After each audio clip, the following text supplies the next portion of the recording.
નિહાળી રહ્યા છો Sanjubaba news network. Lions club Junagadh Rudraksh અને જીએસપી સ્કૂલ જૂનાગઢના સંયુક્ત ઉપક્રમે સ્કૂલમાં રક્ષાબંધન પર્વની ભવ્ય ઉજવણી કરવામાં આવી હતી।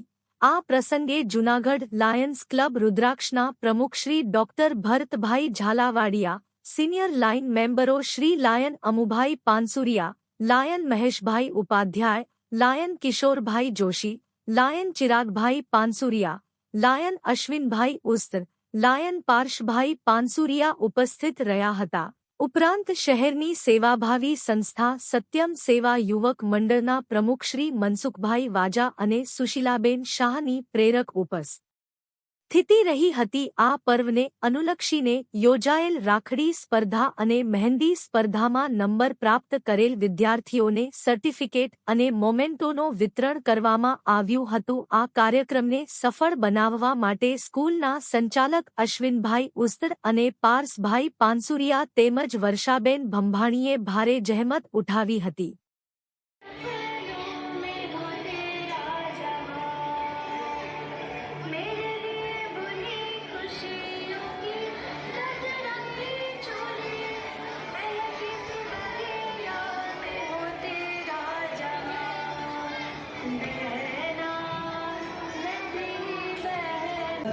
આંસુઓ તો અમથાઈ સરી પડે છે કાયમ, વિદાયના કદી આરંભ કે અંત નથી હોતા।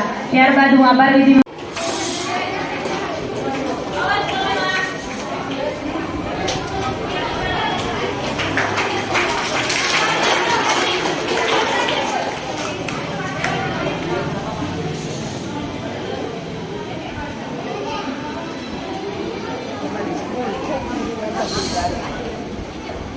પ્રગતિ કરે તમે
જીએસટી પ્રાઇમરી સ્કૂલ અને સરદાર પટેલ હાઈસ્કૂલ દ્વારા આજરોજ જે સોમવારે રક્ષાબંધનનો પવિત્ર તહેવાર છે તેના અનુસંધાને આજરોજ આ સંસ્થામાં મહેમાનોની હાજરીમાં રક્ષાબંધનના તહેવારની ઉજવણી કરવામાં આવી રહી છે।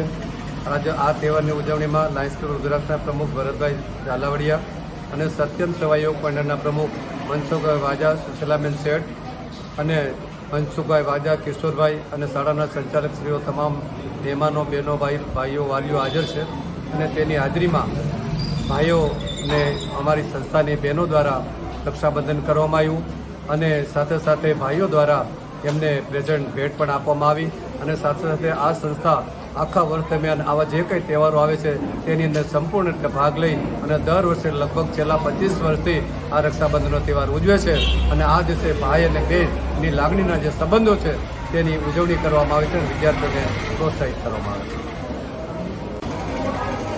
હું ડૉક્ટર ભરત ઝાલાવાડિયા, લાયન્સ ક્લબ રુદ્રાક્ષ પ્રમુખ તરીકે જીએસપી સ્કૂલના બધા જ વિદ્યાર્થી ભાઈ બહેનો અને શિક્ષિકા બહેનોને રક્ષાબંધનના પવિત્ર તહેવારની શુભેચ્છાઓ પાઠવું છું।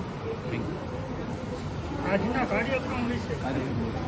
આજે ખાસ જીએસપી સ્કૂલ પર નાના નાના ભૂલકાઓએ બહેનોએ ભાઈઓને રાખડી બાંધી અને રક્ષાબંધનનો પર્વ ઉજવ્યો, તેમજ શિક્ષિકા બહેનોએ પણ શાળાઓના ટ્રસ્ટીઓ તેમજ મહેમાનોને રાખડી બાંધી અને રક્ષાબંધનનો પવિત્ર તહેવાર મનાવ્યો છે અને ભાઈઓએ પણ બહેનોને રક્ષા માટેનું વચન આપ્યું છે. જીએસપી સ્કૂલ ખાતે આજરોજ જે અમુભાઈ પાનસુરિયાના માર્ગદર્શન નીચે આ સ્કૂલ વર્ષોથી ચાલુ છે, ત્યારે છેલ્લા 25 વર્ષથી હું પણ રક્ષાબંધનના કાર્યક્રમની અંદર આ સ્કૂલમાં આવું છું. ખાસ નાના નાના જે ભૂલકાઓ છે, જે બહેનો ભાઈઓ છે, બહેનો પોતાના સ્કૂલમાં જે અભ્યાસ કરતા હોય છે, ભાઈઓને રક્ષા બાંધી અને આ પર્વ ઉજવવામાં આવે છે. ખરેખર આ સાંસ્કૃતિક કાર્યક્રમ, ભક્તિગીત જેવા ગીતો પણ દીકરીએ ગાયા, બહુ આનંદ આવ્યો. અને અમુભાઈ અને ખાસ કરીને અશ્વિનભાઈ ખૂબ સરસ મજાનું આયોજન દર વર્ષે કરે છે અને અમને એમાં પ્રોત્સાહિત કરે છે.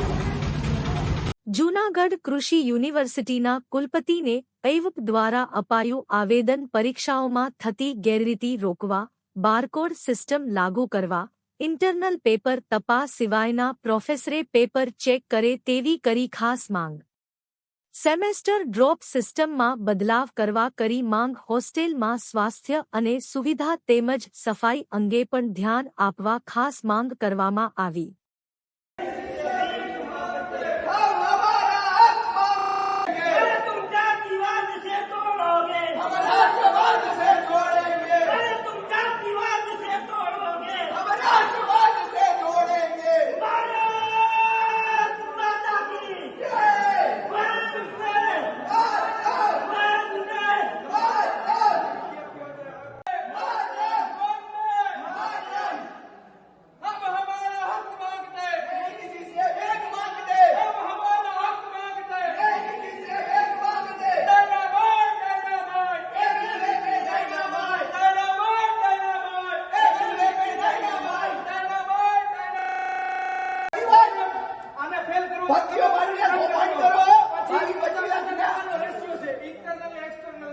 તમારી યુનિવર્સિટીમાં બધે 70% ને 30% નો રેશિયો છે, જળવાઈ છે.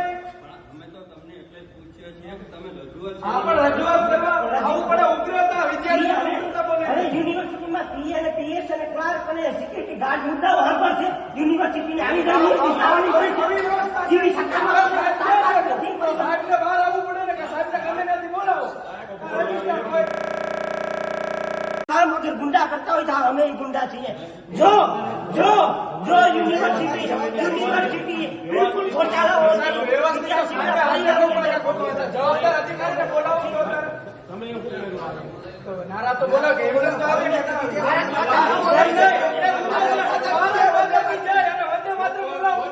ભારતની અંદર તો અમે ગુંડાઓ ભારત માતા અને વંદે માતરમના જયઘોષ કરવા હોય ને એ ભારતમાં મનાય હોય ને અમે ગુંડા હોય એ બોલાતા અમે ગુંડા સાબિત થતા હોય અમે ગુંડા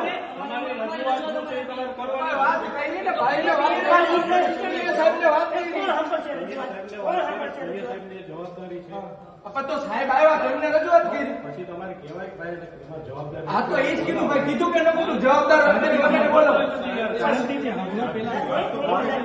તમારી જવાબદારી છે.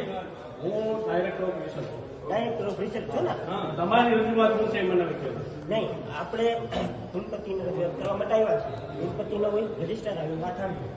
બાકી તમે અલગ અલગ સેન્ટર હોય, એ સેન્ટરનો વિષય નથી. સેન્ટર ઓફ રિસર્ચનો વિષય તમને આપને કે તમારું રજૂઆત શું છે એ કયો એટલે તમે રજૂઆત તો મેં પહેલેથી કહીએ છીએ કે યુનિવર્સિટીની અંદર પરીક્ષાની અંદર ફાઇનલ પરીક્ષાનું કંઈક વ્યાપક રીતે ખોટું થયું છે. સાથે સાથે વિદ્યાર્થીઓના જે પરિણામ આવવા જોઈએ એ પરિણામની અંદર પણ ઘણા પ્રકારના ભેદભાવ થયા છે. ક્યાં ભેદભાવ? એ શું છે તમને નહીં સમજાવ્યું, જેને ઓથોરિટી છે એને સમજાવશે. તમારું નથી ને બારકોડ યુનિવર્સિટીની અંદર લગાડો છો યુનિવર્સિટીની એક્ઝામમાં તો નથી. બારકોડ કેમ નથી? બારકોડ ક્યાં લગાડે છે? યુનિવર્સિટીની એક્ઝામમાં જ્યારે પેપર સબમિટ કરો છો તમે ત્યારે માર્કશીટ આવે છે કે નહીં? માર્કશીટ નહીં, બારકોડ સિસ્ટમ. વિદ્યાર્થીઓની ગોપનીયતા સાહેબ કહીએ આ વિદ્યાર્થીઓ વયા જાય ઘેરે ભણીને એને ટાર્ગેટ કર્યા, જે કોઈ સહન કર્યું એ સહન થઈ જાય. પછી દરેક યુનિવર્સિટીનો 70-30 નો એક્સટર્નલ ઇન્ટરનલ નો રેશિયો હોય, એ જાળવો છો તમે. 50-50% નો રેશિયો રાખો છો. સાહેબ એ સિસ્ટમ સિસ્ટમ બદલવાની છે.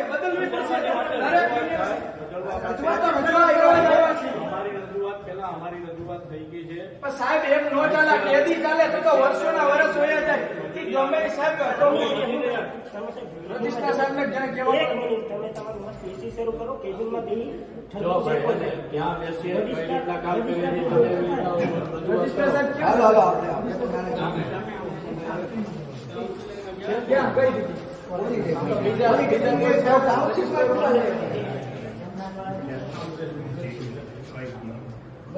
સંગઠનમાંથી છીએ ને આઈના છીએ, આગળ કામ વિદ્યાર્થી પરિષદનું અમારું દાયિત્વ છે.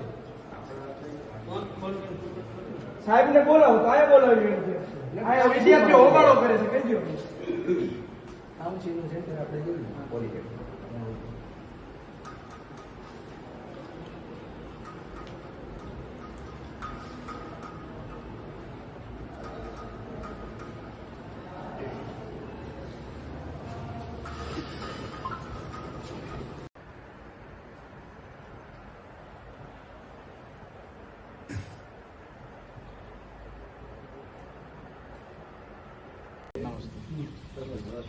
નમસ્તે. અખિલ ભારતીય વિદ્યાર્થી પરિષદ જુનાગઢ આજ રોજ કૃષિ યુનિવર્સિટી સાથે પરીક્ષામાં થઈ રહેલી ગેરરીતિઓ, પરીક્ષાના પરિણામમાં થઈ રહેલી ગેરરીતિઓ, પરીક્ષાની અંદર વિદ્યાર્થીઓની ઓળખ થતી ન થાય માટે બારકોડ સ્ટીકર લાગુ કરવામાં આવે, ધીસ યર નો ડ્રોપ એવા વિષયો સાથે સાથે હોસ્ટેલના સમારકામ કરવામાં આવે, હોસ્ટેલની સાફ સફાઈ કરવામાં આવે, હોસ્ટેલની અંદર લાઇટ જેવી બેઝિક વ્યવસ્થાઓ વધારવામાં આવે, જેવા વિષયને લઈ આજે અખિલ ભારતીય વિદ્યાર્થી પરિષદે કૃષિ યુનિવર્સિટી ખાતે આજે રજૂઆત કરી છે, આવેદન આપ્યું છે. જો આનો ઉકેલ જલ્દીથી જલ્દી નહીં આવે તો ગુજરાતની અને સાથે જુનાગઢની છાત્ર શક્તિ ભવ્ય આંદોલન કરશે